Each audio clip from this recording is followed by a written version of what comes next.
दोस्तों, प्लान पूरा हो चुका है ख़राब। अभी भी हम भानगढ़ में ही हैं और निम्बस हो चुकी है चोरी। सो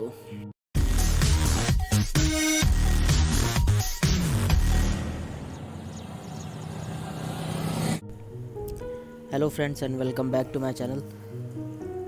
ये वीडियो फुटेज जो है ये 16 अगस्त की है और निम्बस चोरी हो चुकी है। मैं वॉइस ओवर कर रहा हूँ क्योंकि मैंने जो रिकॉर्डिंग की थी उस टाइम पे आवाज़ थोड़ी क्लियर नहीं थी। और इस वीडियो के अंदर में मैं और प्रशांत जा रहे हैं एफआईआर कराने के लिए, कंप्लेंट रजिस्टर कराने के लिए पुलिस स्टेशन। जो कुछ भी हुआ मैं अब आपको डिटेल में बताऊंगा सब कुछ। और जो निम्बस के साथ मेरी लास्ट कुछ राइड्स थी उसको मैं अपने वीडियो में इंक्लूड करूंगा और उसी में मैं आपको पूरी डिटेल बताऊंगा कि बाइक कैसे चोरी हुई, कहाँ से चोरी हुई और आगे क्या हुआ। तो वीडियो के साथ बने रहिए।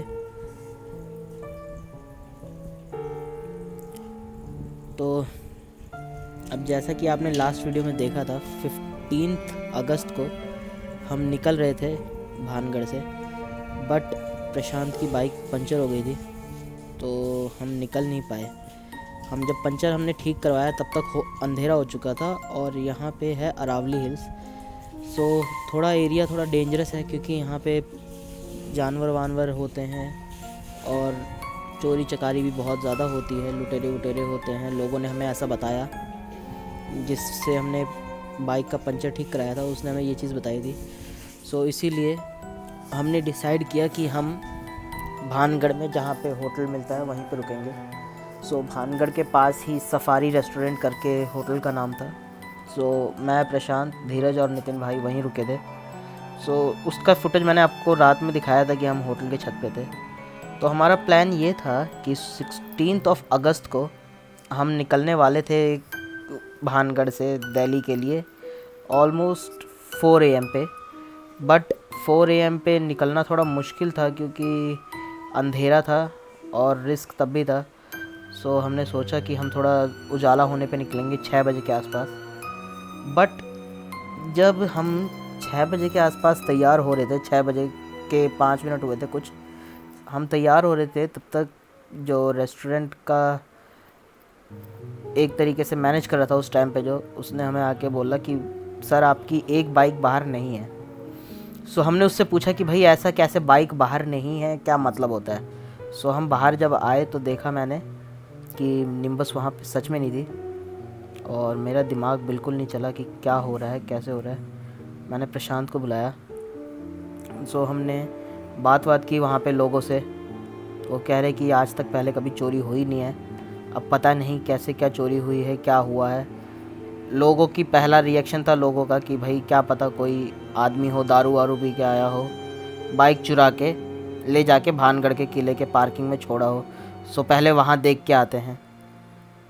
तो लोगों ने ऐसे ऐसे अपने राय दिए।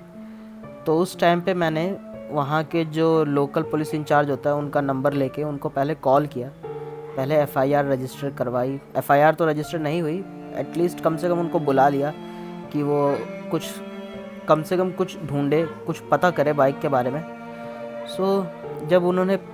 जब वो आए तब तक हमने देखा कि जो होटल रूम था सफारी रेस्टोरेंट, वहाँ पे एक तो पहली बात सीसीटीवी कैमरा नहीं था, गार्ड नहीं था और पार्किंग का एरिया भी अच्छा नहीं था। पार्किंग के लिए एरिया ही नहीं था, वो होटल के सामने उन्होंने पार्क करवाई थी हमसे। तो फिर अब हमारे पास ऑप्शन था नहीं कि हम बाइक का पता करें तो कैसे करें। उसके बगल में एक दूसरा होटल था, वहाँ पे सीसीटीवी कैमरा लगा था जिसका एक कैमरा सफारी रेस्टोरेंट के मेन गेट को कवर कर रहा था। हम वहाँ पर गए और पुलिस वाले जब लोकल इंचार्ज थे जो वहाँ के, वो आए तो हमने वहाँ का सीसीटीवी चेक किया। तो बहुत देर तक सीसीटीवी चेक करने के बाद हमें ये पता चला कि बाइक चोरी हुई, निम्बस को चोरी किया गया 5 बजे। सीसीटीवी कैमरे के अंदर क्लियर दिख रहा था कि 3 लोग आए थे बाइक पे। वो 3 लोग आए, 2 लोग बाइक पे दूसरी साइड रुके थे, एक आदमी आया गेट के पास, उसने कुछ ट्राई किया 2 मिनट तक, और जो 2 मिनट तक उसने ट्राई किया, उसने 2 मिनट तक पहले कोशिश की प्रशांत की बुलेट चुराने की, क्योंकि प्रशांत की बुलेट का हैंडल लॉक वो नहीं तोड़ पाए, तो उन्होंने बुलेट छोड़ दी। फिर 2 मिनट बाद वो बंदा आता है, अपने आपस में दूसरे बंदे से बात करते हुए दिख रहा है क्लियर सीसीटीवी कैमरे के अंदर में। सो उन्होंने आपस में बात किया, और फिर उसके बाद वो वापस गया होटल के मेन गेट के सामने, और वो बाइक मेरी निम्बस को चुरा के 5:02 पे करेक्ट उस जगह से निकले। सो सीसीटीवी फुटेज के अंदर हमें उनका चेहरा तो पता नहीं चला, बट हमें बस इतना ही पता चला कि 3 लोग थे और बाइक चोरी करके 5 बजे गए। सो बहुत ही अनफॉर्चुनेट हुआ कि मतलब 5 बजे सुबह के टाइम पे चोरी हो गई। तो अभी हम इसमें अब किसको कोसे समझ में नहीं आ रहा था। बहुत दिमाग ख़राब हो रखा था उस टाइम पे। मैं किसी मूड में नहीं था किसी से बात करने के, या फिर कुछ समझ में नहीं आ रहा था कि क्या किया जाए। तो पापा को मैंने इन्फॉर्म किया। पापा ने बोला कि पहले तो एफआईआर कराओ, और उसके बाद अपने पापा ने जितना अगर जान पहचान है तो कोशिश की कि कुछ पता चल सके जल्दी से जल्दी। सो उसके बाद हम एफआईआर कराने के लिए गए। पूरा दिन हमारा उसी में निकल गया। एफआईआर कराने के लिए हम दूसरे थाना था कोई 25 किलोमीटर दूरी पे, हम वहाँ पे गए। हमने एफआईआर कराई, मैंने और प्रशांत ने, और एफआईआर करा के आते आते हमें बज गए 1 या 1:30। फिर जब हम आए तो वहाँ पे जो हमें टाइम वेस्ट हुआ हमारा, और ये सब जो भी प्रोसेस हुआ बाइक चोरी का और ये सब, सो हमने पूछा भी कि हम होटल वालों के अगेंस्ट क्या कर सकते हैं, क्योंकि उन्होंने एक तो पार्किंग करवाई थी वहीं पे, तो उनकी एक तरीके से जिम्मेदारी बनती है, क्योंकि अगर उनके प्रीमिसेस में से चोरी हुई है तो उनकी ये जिम्मेदारी होती है कि उनको इसका उठाना चाहिए, अपना ब्लेम ना सही, कम से कम रिस्पॉन्सिबिलिटी तो लेनी चाहिए थी। बट उन्होंने कुछ भी नहीं लिया, सब सीधा मना कर दिया।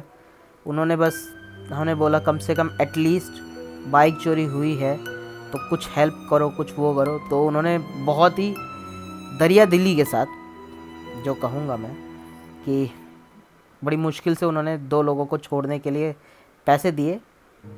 ओनली 1000 रुपीज़ भानगढ़ से वहाँ पे दिल्ली आने के लिए 2 लोगों का किराया 1000 रुपीज़ उन्होंने दिया, जिसमें उन्होंने हमने जो वहाँ पे अगर हमें मजबूरी में रुकना पड़ा, क्योंकि बाइक चोरी हुई थी 16 को, हमें मजबूरी में रुकना पड़ा। हमने जो खाना खाया उसका पैसा उन्होंने जो 1000 रुपीज़ हमसे लिया, चार्ज किया, वही 1000 रुपीज़ उन्होंने हमें वापस किया।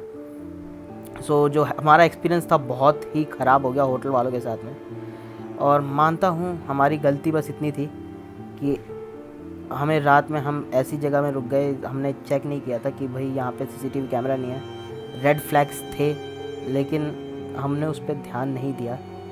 सो अब जो कुछ भी हुआ, प्रोसेस आगे चल रहा है। एफआईआर मैंने कर दी है, इंश्योरेंस क्लेम के लिए भी डाला हुआ है बाइक का। देखते हैं बाइक का कब पता चलेगा। जब भी पता चले मैं आपको अपडेट करता रहूँगा, और इसी वजह से मैं वीडियो डाल नहीं पा रहा था बहुत टाइम से। सो फ्रेंड्स, मैं आपको बस इतना बोलना चाहूँगा कि आप इस चीज़ का ध्यान रखें। मेरे साथ जो हुआ वो आपके साथ नहीं होना चाहिए। सबसे पहली बात, अगर आप भानगढ़ की साइड जा रहे हैं या फिर ऐसे किसी इलाके में जा रहे हैं जो सुनसान है, तो कोशिश कीजिए कि अंधेरा होने से पहले आप वहाँ से निकल जाएं, ताकि आपको कुछ ऐसी मुसीबत का सामना ना करना पड़े।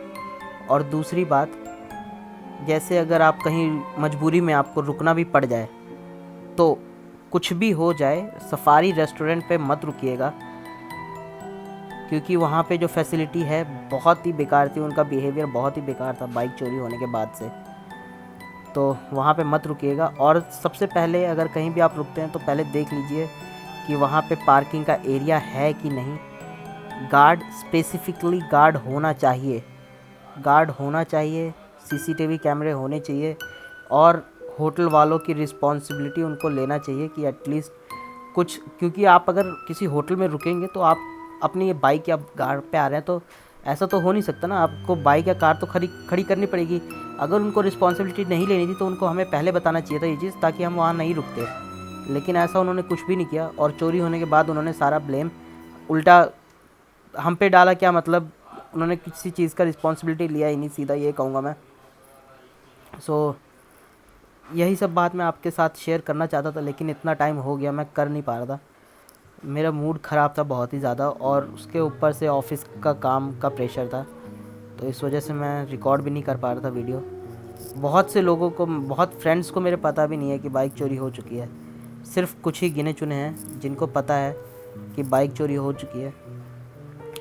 तो अब देखते हैं आगे क्या होता है। 1-2-4 दिन के अंदर में हमें बुलाया गया है राजस्थान दोबारा से। आज है 12 सितंबर। सो 2-4 दिन में मुझे जाना है राजस्थान दोबारा से, भानगढ़, कुछ कोर्ट का काम है उसके लिए। तो मैं प्रशांत के साथ जाऊंगा, और ये फुटेज जो है, हम बाइक चोरी होने के बाद FIR करा के मैं और प्रशांत वापस आ रहे थे भानगढ़। सो आप देख सकते हैं ये रास्ता बहुत ही सुनसान है, कोई आदमी नहीं दिख रहा है, कोई कुछ नहीं दिख रहा है। रात के टाइम तो लाइट वाइट कुछ भी नहीं थी, इसलिए हम रात को ट्रैवल नहीं कर पाए, इसलिए ये सेफ़ नहीं था। सो यही बात है बस। मैं आगे आपसे मिलता रहूँगा, देखते हैं जो भी कुछ होगा अपडेट मैं आपको दूँगा। सो थैंक यू ये सुनने के लिए, और प्लीज़ मैं आपसे रिक्वेस्ट करता हूँ, अगर कभी भी आप कहीं जाएं तो पहले देख लीजिए, सिक्योरिटी बहुत ही ज़रूरी है आपके लिए। और ये कुछ फुटेजेस हैं जो मेरी निम्बस की एक याद है, जिनको मैं यूज़ कर रहा हूँ बताने के लिए। So thank you guys for watching, और नेक्स्ट अपडेट जो भी होगा मैं उसके साथ आपको बताऊंगा कि क्या हुआ।